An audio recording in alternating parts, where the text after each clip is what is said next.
Pues a ver, hace unos días el canciller de México, ministro de Exteriores, concedió una entrevista al diario español El País. En gruesas letras, el titular era el siguiente: la soberanía es lo primero que siempre hay que defender. Y yo estoy de acuerdo. De hecho, para eso he venido, para acompañar a mis amigos Ricardo y Ninfa en la cita anual más importante del Grupo Salinas, para conversar con ustedes, verdaderos protagonistas de esta jornada, pero sobre todo para una tarea política y moral que me parece esencial. Vengo a defender la soberanía de los mexicanos. La soberanía de los mexicanos frente a sus verdaderos enemigos, que no son exactamente los que señala el Gobierno de México, que no están en capitales extranjeras, sino dentro del país, y que avanzan implacables. Son tres. Vamos a desenmascararlos para combatirlos y derrotarlos, pero antes un preámbulo. La palabra soberanía está hoy de moda en México.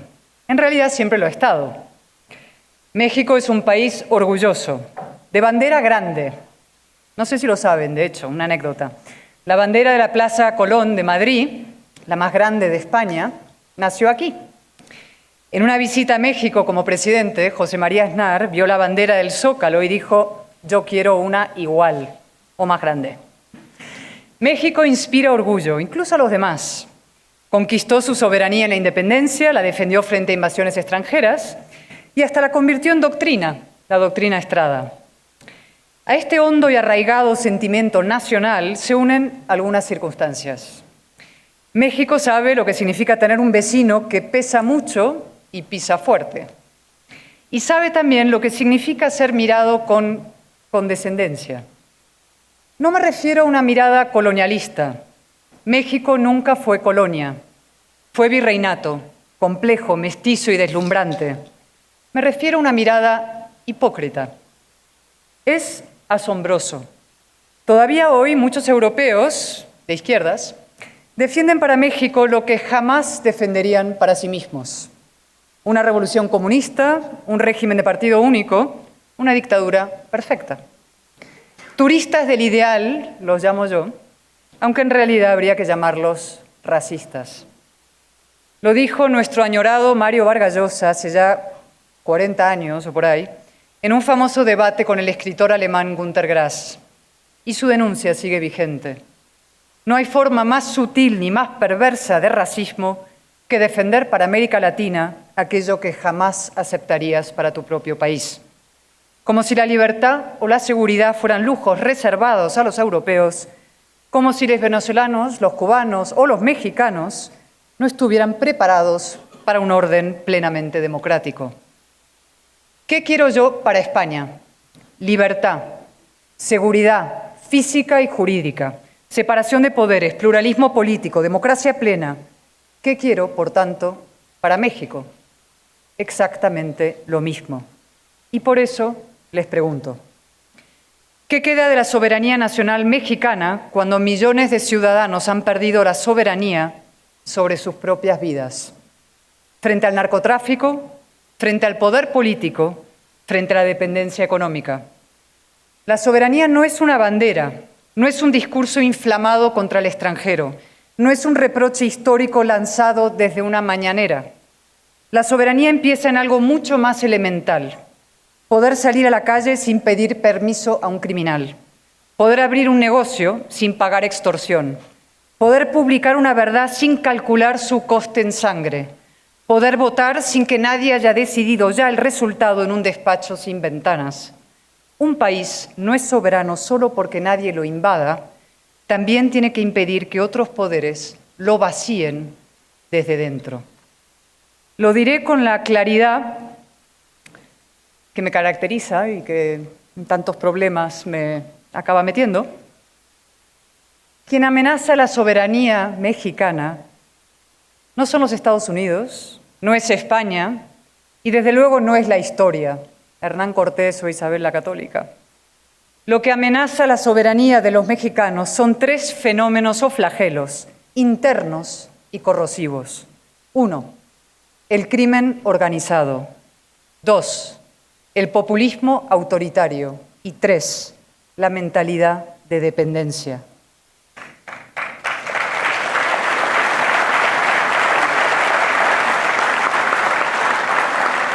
Vamos a examinarlos uno a uno, sin miedo, con el coraje que elogiamos en los patriotas de verdad. Primero, el crimen organizado. En Teuchitlán, Jalisco, hace poco más de un año, salió a la luz lo que los medios bautizaron como el rancho del horror. Cientos de zapatos, mochilas, ropa, restos humanos, cenizas. Un lugar donde el crimen organizado entrenaba reclutas, torturaba a quienes se resistían y se deshacía de los cuerpos. Muchos de esos jóvenes habían llegado allí respondiendo a ofertas de trabajo en redes sociales. Buscaban empleo, encontraron un campo criminal. Buscaban una oportunidad y encontraron una trampa. Unos zapatos vacíos no son una estadística, son una acusación. Una acusación contra quienes gobiernan un país donde semejante barbarie es posible, donde los cadáveres se amontonan, donde la fosa deja de ser noticia porque la frecuencia la ha vuelto paisaje. México tiene hoy más de 134.000 desaparecidos. Tiene decenas de miles de cuerpos sin identificar en depósitos forenses. Tiene madres que buscan restos humanos en terrenos baldíos porque se cansaron de esperar a un Estado que no llega, porque no puede o porque no quiere. He visto los vídeos, las fotografías de esas madres. Una varilla en una mano, una pala en la otra, de rodillas en un descampado, buscando a su hijo bajo la tierra de su patria. No conozco imagen más exacta de una soberanía quebrada. ¿Y qué decir de los muertos? Más de 200.000 asesinados en el último sexenio. La mayoría jóvenes, víctimas y victimarios. El crimen organizado les ofrece lo que el Estado les niega: ingresos, pertenencia, propósito. A cambio, una vida corta. Los cárteles reclutan alrededor de 350 personas por semana. No porque sean irresistibles, sino porque compiten contra un Estado ausente y a veces contra algo peor, un Estado cómplice. México no tiene un problema de seguridad pública en el sentido convencional. Tiene un problema gravísimo de soberanía. Max Weber definió el Estado moderno como la institución que detenta el monopolio legítimo de la fuerza. La frase se cita mucho, pero rara vez se piensa. Monopolio, legítimo, fuerza. Cuando el Estado pierde ese monopolio, no queda el vacío, aparece otro poder. Un poder que cobra impuestos, aunque los llama extorsión, que dicta normas, aunque no publica leyes, que recluta jóvenes, aunque no tenga oficinas de empleo, que controla territorios, aunque no se presente a las elecciones, que decide quién puede hacer campaña y hasta quién tiene derecho a vivir para ejercer el cargo. Pienso ahora en Carlos Manso, el alcalde Carlos Manso, y en los 37 candidatos asesinados durante el último ciclo electoral. 37 candidatos asesinados. No en el Far West, no en una dictadura, en una democracia, o así la llaman. ¿Qué soberanía popular existe cuando un candidato necesita el permiso de un cártel para hacer campaña? ¿Qué ciudadanía es posible cuando una familia sabe que denunciar es más peligroso que callar? ¿Qué república es aquella donde el Estado no entra en Michoacán, en Guerrero, en Tamaulipas y los impuestos los cobran los cárteles? Por eso resulta tan obsceno, no tengo otra palabra, reducir la soberanía a una coartada verbal contra el extranjero.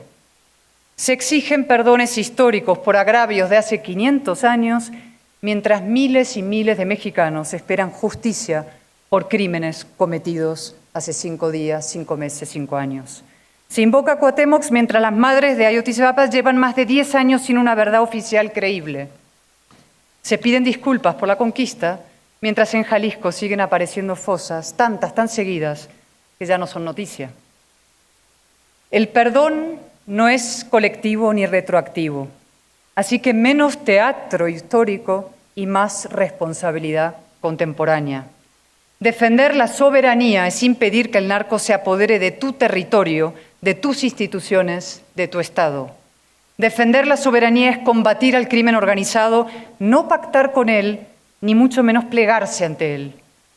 Hablaré, como digo, con claridad por respeto a mis hermanos mexicanos. Una presidenta que todos los días invoca la soberanía debería empezar por garantizársela a quienes han perdido la soberanía más elemental, la de recorrer su país con libertad, la de enterrar a sus muertos, la de saber qué pasó con sus hijos. La presidenta Sheinbaum insiste en exigirle a España que pida perdón, pero antes debería ella pedir perdón a las madres buscadoras.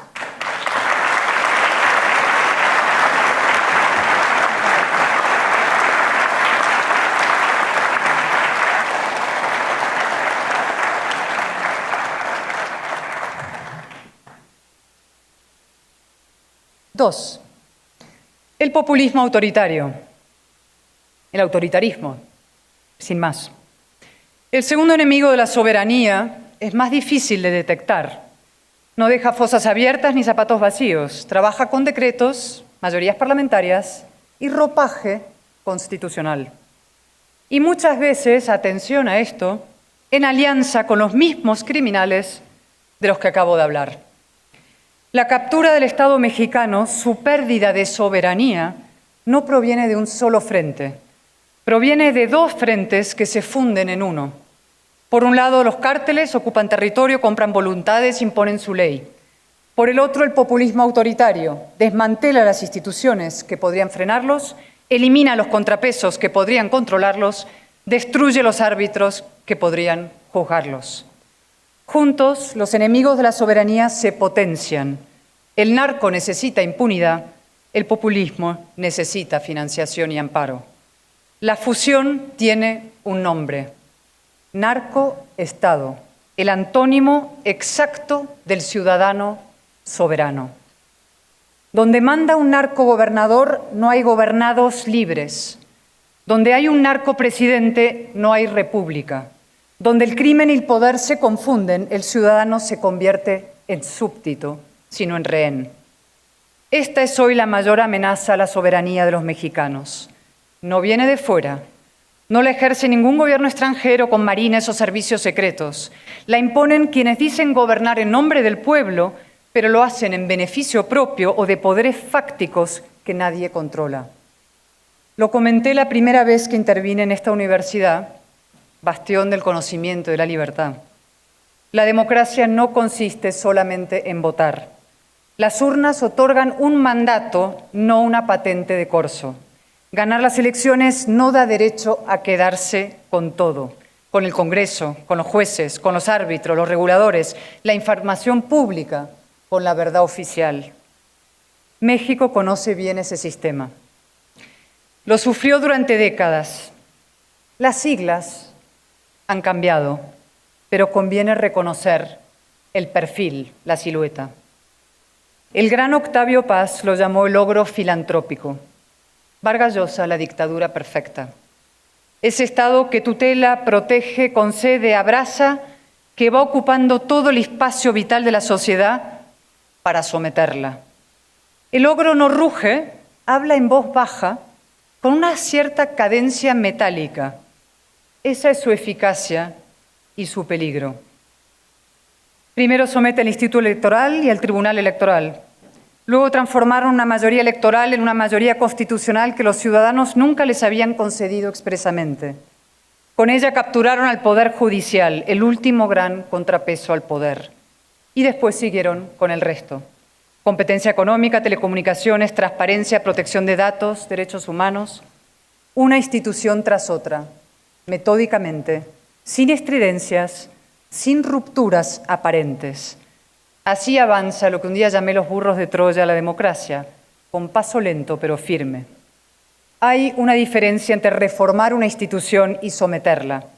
La independencia judicial no existe para proteger a los jueces, sino al ciudadano frente al poder. Sin jueces independientes, el ciudadano no es soberano. Sin organismos autónomos, queda completamente desarmado. Seguí el proceso de cerca y con enorme inquietud. En España quieren hacer lo mismo. En junio de 2025, México celebró una elección judicial para renovar 2.600 cargos. Participó el 13% del electorado. Entre los elegidos, incluso una ex abogada del Chapo. ¿Y a esto lo llaman democratizar la justicia? Realmente hay que felicitarles por la sinceridad. Nunca el zorro había sido elegido por votación para cuidar de las gallinas. Sin golpe de Estado, sin tanque en la calle, la democracia mexicana se ha ido vaciando. Queda el nombre, queda la fachada, desaparece la sustancia. Freedom House sitúa a México en 58 puntos sobre 100. Dice parcialmente libre, es decir, solo parcialmente soberano. Sí, a los mexicanos les están robando la soberanía. No una potencia extranjera, insisto, la colusión del crimen y el populismo autoritario. Y esto afecta a todos y en todo. A la niña que cose balones en San Simón, Zahuatlán, y al empresario más poderoso del país. Porque la degradación institucional no se queda en los tribunales, siempre llega a la empresa, al bolsillo. Las grandes agencias de calificación han encendido las alarmas sobre México, no por capricho, porque crece poco, porque gasta mal y porque ha dejado de inspirar confianza. Los mercados no son ideólogos, son cobardes racionales. Cuando se asustan, conviene preguntarse qué han visto que la propaganda oficial oculta. Se lo digo yo. Han visto al ogro filantrópico. El ogro filantrópico ha vuelto. Las mismas garras de siempre, pero ahora con rostro de mujer. Y 3, la mentalidad de dependencia. La tercera amenaza a la soberanía de los mexicanos es la más silenciosa y quizá por eso también la más peligrosa. No hablo de la ayuda legítima a quien la necesita. Una sociedad civilizada apoya a los vulnerables. Eso no está en discusión. Lo que está en discusión es otra cosa. Una política social puede levantar a una persona o mantenerla en el suelo. Puede hacer ciudadanos más libres o votantes más cautivos. Esa es la diferencia moral entre una política social liberal y una política social populista. La primera mira al ciudadano de pie, la segunda lo prefiere de rodillas. El populista se disfraza de hada madrina, lo decía yo aquí cuando vine, pero en realidad es un padrino, a lo Vito Corleone. Te da algo hoy para que le debas todo mañana. Y ahí aparece otra forma de pérdida de soberanía. No la soberanía del Estado, la soberanía de los individuos, de las personas. Un ciudadano deja de ser plenamente dueño de su destino cuando su horizonte vital depende de la voluntad del poder. Cuando el esfuerzo propio deja de ser el camino principal para prosperar y es sustituido por la expectativa de una ayuda, una subvención, transferencia. Ayudar al vulnerable, como he dicho, es una obligación moral, pero convertir la dependencia en modelo social es una forma de dominación. Porque además, un ciudadano que depende del poder tiene más dificultades para enfrentarse al poder, para discrepar del poder, para decirle no al poder. Y la capacidad de decir no al poder es la esencia misma de la soberanía. Tocqueville lo advirtió hace ya casi 2 siglos. Existe una servidumbre que no necesita cadenas, un poder tutelar que se ofrece a conducir a los hombres siempre que acepten no conducirse por sí mismos. No aplasta, acostumbra. De nuevo, el ogro filantrópico. México ha reducido pobreza en los últimos años, es verdad. Un discurso serio no selecciona solo los datos que le convienen, pero las preguntas importantes vienen después. ¿A qué coste económico, institucional y moral? ¿Con más productividad o con más transferencia? ¿Con más empleo formal o con más clientela? ¿Con más capacidades o con más dependencia? La economía mexicana está estancada, crece muy por debajo de su potencial y ustedes lo saben mejor que nadie. Un empresario no invierte solo porque existan incentivos fiscales, invierte cuando confía, cuando hay reglas que se cumplen, cuando un contrato vale lo que dice, cuando un juez no mira al poder antes de dictar sentencia.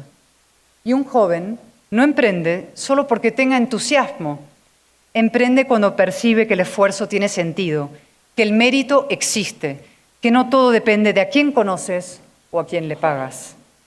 Lo he dicho muchas veces, sí. El populismo es pan para hoy y hambre para mañana. Y el hambre, cuando llega, no distingue entre quién lo votó y quién no.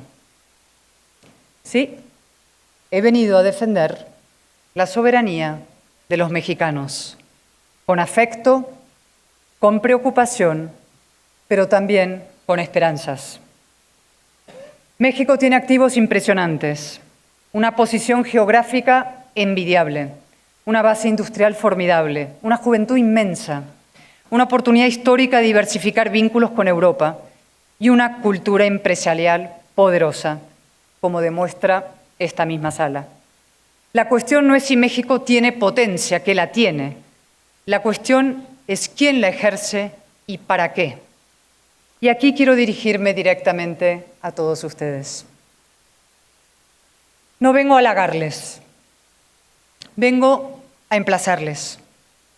Una parte de las élites económicas de América Latina ha cometido demasiadas veces el mismo error. Creer que puede proteger sus intereses privados mientras el edificio público, es decir, el Estado, la democracia, se cae a pedazos. Creer que basta adaptarse, negociar, esperar, sobrevivir a otro sexenio y cruzar los dedos y que rece el que reza. Es una fantasía y es una frivolidad. La erosión democrática es implacable. Llega primero el juez, luego el regulador, luego el contrato, luego el crédito, luego la inversión, luego la propiedad y al final a la empresa, a la libertad, al progreso de todos. No hay cuenta de resultados que resista la destrucción del Estado de Derecho. No hay salud económica sin salud democrática. Lo digo con más convicción que nunca, lo moral es lo eficaz. Defender jueces independientes no es romanticismo jurídico, es defender las condiciones materiales de la prosperidad. Defender una prensa libre no es capricho liberal, es defender el sistema de información sin el cual ningún mercado funciona. Defender seguridad jurídica no es una demanda corporativa, es defender la confianza sin la cual ninguna inversión es posible. Un empresario que calla ante la destrucción institucional puede ganar tiempo, pero pierde el país. Y perder el país es el peor negocio que existe, una ruina asegurada. Por tanto, no tengan miedo, no se escondan, no se coloquen de perfil, no confundan prudencia con pasividad. Alcen la voz cuando toque alzarla, que es ahora.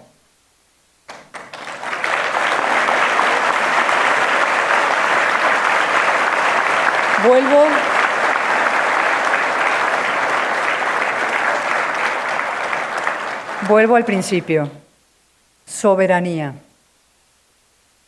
Es una palabra preciosa. Pero conviene desconfiar de los gobiernos que usan las grandes palabras nacionales para evitar las grandes preguntas nacionales. La soberanía no puede ser un biombo para ocultar desaparecidos, para tapar los datos económicos, para convertir cualquier crítica en injerencia. Una nación adulta no teme a la crítica. Solo los gobiernos inseguros confunden discrepancia con ataque a la patria. México no se defiende negando sus problemas, sino encarándolos. Sé que una española, hablando de México y de la soberanía de México, puede resultar para algunos un poco incómodo. Lo entiendo, pero también sé otra cosa. Vengo de un país que conoce también el deterioro institucional, el uso sectario de la historia, la captura del lenguaje, la colonización del Estado, la tentación populista, y por eso hablo, no desde la superioridad, desde la experiencia y desde el afecto. La historia entre México y España es demasiado compleja, demasiado fecunda y demasiado íntima como para dejarla en manos de propagandistas. No somos enemigos hereditarios. Somos parte de una conversación larga, difícil, mestiza, conflictiva y creadora. Reducirla al agravio es empobrecerla y también es una forma de distracción. Mientras se discute el pasado con España, el crimen captura el presente. Mientras se exige perdón por la conquista, miles de mexicanos exigen encontrar a sus hijos. Mientras se invoca la soberanía frente al extranjero, demasiados ciudadanos la pierden ante poderes internos. La gran pregunta mexicana no es si México será soberano frente a España. Esa batalla terminó hace 2 siglos. La gran pregunta es si los mexicanos serán soberanos frente al miedo, frente al abuso y frente a la dependencia. Ahí es donde se juega el futuro. La independencia de México fue una gesta nacional. La reforma, una gesta liberal. La democratización, una gesta cívica. La próxima gesta mexicana ya está señalada. Rescatar la soberanía de los mexicanos. Que ningún joven tenga que escoger entre emigrar, depender o enrolarse al crimen. Que ningún empresario tenga que pagar al delincuente para poder trabajar. Que ningún periodista tenga que calcular si una verdad merece una bala. Que ningún juez tenga que mirar al poder antes de dictar sentencia. Que ninguna madre tenga que buscar sola a su hijo bajo tierra. Eso es soberanía. No la soberanía como eslogan, ni como agravio, ni como coartada del poder. Soberanía como vida digna, como ley, como seguridad, como independencia personal, como capacidad de decir no. Y para eso, México necesita una cosa más, muy importante, decisiva, una alternativa. Una alternativa política, a la altura de su desafío histórico. Lo ha explicado Ninfa de manera brillante en su intervención. Hay unas elecciones decisivas el año que viene y un curso decisivo por delante, histórico. México no necesita que nadie apele a su orgullo como nación, porque lo tiene. Lo que necesita es orientar ese orgullo hacia la tarea más difícil, la exigencia a uno mismo. Porque no hay forma más alta de patriotismo que combatir la degradación de la propia patria. La elección es muy sencilla. Soberanía o crimen organizado. Soberanía o populismo autoritario. Soberanía o dependencia. Soberanía o narcoestado. Soberanía o... Pónganle ustedes las siglas o el nombre y apellido. Todos sabemos cuáles son. Termino donde empecé, en Jalisco, en aquellos zapatos vacíos. ¿Quiénes eran esos jóvenes? ¿A qué aspiraban? ¿Y quién les falló? ¿Les falló el Estado que no llegó? ¿La economía que no los empleó? ¿La política que no los representó? Y también, sí, se fallaron a sí mismos porque la responsabilidad individual existe y es la base de la libertad. Esos zapatos son una acusación, pero también una pregunta. ¿Qué haremos nosotros? El México que defiende su soberanía ya existe. Está disperso, desorganizado, no siempre representado, pero existe. Está en millones de ciudadanos corrientes que cada día cumplen con su deber sin esperar privilegios ni excusas. Está en la cultura de la responsabilidad. Y cuando una nación conserva su energía moral, todavía puede corregir su rumbo. Y México puede corregir su rumbo. Yo tengo un lema que me acompaña desde hace años y con esto acabo. Que por mí no quede. Se lo digo a mis hijas, a mis amigos, a mis aliados, y quiero decirlo hoy también aquí. Que por ustedes tampoco quede. Sean valientes, sean exigentes, sean soberanos en el sentido profundo de la palabra, verdaderos dueños de su destino, es decir, mexicanos. Muchas gracias.